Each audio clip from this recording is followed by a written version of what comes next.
I'm quite picky about how we handle that long line because I feel like this is the most important piece to make sure that we are safe as the handler, the dog is safe, they're not going to clothesline themselves or get themselves tangled or injured, and also to make sure that we're promoting good training. I want the long line and our sniffy walks to be prepped for off-leash behavior, and if I'm constantly pulling on the dog or dragging the dog around on that long line, then my dog is never really learning how to do all the skills on a loose leash or off leash. So the handling piece is super important. Now I break it down into two different hands having two different jobs. So I have one hand is the anchor hand and the other hand will be the guide hand. So breaking down anchor hand. The anchor hand is in charge of collecting the slack, meaning I want to be able to kind of wrap the leash into my hand so that it's not dragging on the ground. When you're collecting your slack, it's really important that we do what I refer to as bunny ears, not circles. Meaning I don't want to wrap the leash around my hand. I want to fold the leash back and forth over my hand. And I'll demo this in the video in just a moment so it makes more sense. But I want to make sure that I'm never getting fingers in between.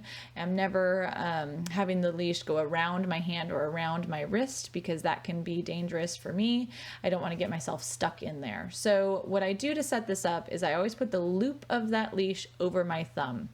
I always make sure that I'm using a long line, not a retractable when I'm doing things like this because a retractable leash doesn't have that thumb loop. So the long line has a loop at the end. It goes over your thumb just like we do with our short line handling. And then when we collect the slack, like I said, we're folding that leash back and forth. So there's loops on either side of our hand, not around our hand. Now, the anchor hand is also in charge of what we call a hard stop or the emergency brake. So if the dog all of a sudden decided to take off, so that can happen when you're on sniffy walks. Randomly a squirrel darts by or randomly a leaf blows by in the wind and your dog just wants to sprint off the other direction. If that happens, hard stop. Go to your emergency brake position. And what that is taking that thumb loop and taking that anchor hand and gluing it to your tummy. So I anchor that hand to my tummy and I make sure that I'm holding that hand tight into my stomach. If you're holding your hand away from your body and the dog pulls on you, it's going to jerk on your arm and jerk on your shoulder. If you're holding your leash against your stomach, against your core, then when the dog pulls, it might pull you off balance a little bit, but it's not going to pull the leash out of your hand. It's not going to injure your arm. And hopefully, if you are kind of set up correctly, it's not going to pull you over. I would just want the dog to kind of hit the end of that line, and that line is anchored to your tummy, so it's not going to get you in trouble. Now, I always put a dog in a back clip when I'm doing long lining, so if they do slam into the end of that leash, it's not going to cause them any sort of physical harm. Always make sure you have a harness that's fit correctly and is on them correctly so that we're not running into any sort of potential for injury or anything like that. So, when I anchor that hand to my tummy, your best way to do this, especially if you have a dog that's a big time puller or just really heavy, when they do hit the end of that leash, if you have the leash going from your pinky to the puppy, you're always going to have more leverage. It's always going to be more stable. So pinky to the puppy is when the line comes out of the bottom of your hand where your pinky finger is and goes straight to the dog. So when the dog pulls, you feel the leash pressure against the bottom of your pinky finger. If your leash is coming out of the top of your hand by your pointer or by your thumb, then when the dog pulls, it kind of twists your wrist. So I don't want the dog to pull and kind of twist your arm at all. I want to make sure that it glues to your tummy. So pinky to the puppy is always going to give you better leverage. If you want any more information on that, you can look at the handling videos for short lining, because if you're using a short leash, this is how we set this up. We do thumb loop, we have the leash run pinky to the puppy, and we always have that hand anchored to our stomach. With a long line, I'm only setting up like that if I think the dog is about to pull on me. I only do that for emergency braking. Otherwise, my hand is nice and loose and relaxed and away from my body. Now, the other hand is the guide hand. So the guide hand is in charge of managing the slack. I want to make sure that the leash is not dragging on the ground. I want to make sure that I'm not tripping over it or stepping over it, and that the dog is not tripping over it or stepping over it. So the guide hand is just going to be open and palm up. So the leash just kind of sits in your hand. You're not grabbing and squeezing with that hand. I want to make sure you don't grab with that guide hand, because that is the easiest way to get rope burn in these situations.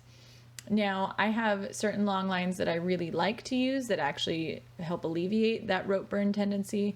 But when you're when you're looking at long lines and you're trying to pick one, in general, if you have any sort of like ribbon style line where it has a hard edge on either side, that's always going to hurt your hand more than if you have more of a corded leash. So I use the Mendota long lines, and I like them a lot. And if you have questions about products, feel free to reach out to me and I can show you what I'm using. There's a couple other style of long lines that I do also like, and I can reference those too. But when you're working on this, your hand is open and palm up. The leash is just kind of sitting in your hand. You're not squeezing with that hand. If you do need to slow the dog down, let's say they're kind of wandering off a different direction, you can do a slow stop by kind of applying the brakes, is how I think about that. Because we don't always need to do an emergency brake. Sometimes we just need to kind of slow them down a little bit. So if you're applying the brakes, I just add a little bit of thumb resistance. So I just press my thumb against that line, but I still keep my fingers open. So my fingers are not closing around the leash. The leash is just sitting in my hand, and I'll add a little bit of thumb pressure to add a little resistance to that leash. And if the dog doesn't respond to that, I just default back to my emergency brake. So if they're kind of cruising a different direction, I don't really want them going that way, I might add a little bit of resistance. If they don't respond to that little bit of resistance, then I go back to my anchor and I'll glue that to my tummy, and they'll kind of hit the end of the leash and they won't be able to move forward after that. I want to make sure that most of the time when I'm long lining, my hands are nice and relaxed and that line is nice and loose. If the dog is pulling, then I'm not going to keep working on long lining that direction. And we'll talk more about pulling in a separate video, but that's not the point of this exercise. I want the line to be really fluid. I want that to easily flow back and forth through my hands, and I don't want to be constantly grabbing or pulling on that leash. My options are either nice relaxed hands away from my body or anchored to my tummy in that hard stop position. So we're going to watch a video here that'll hopefully help you kind of visualize a little bit more.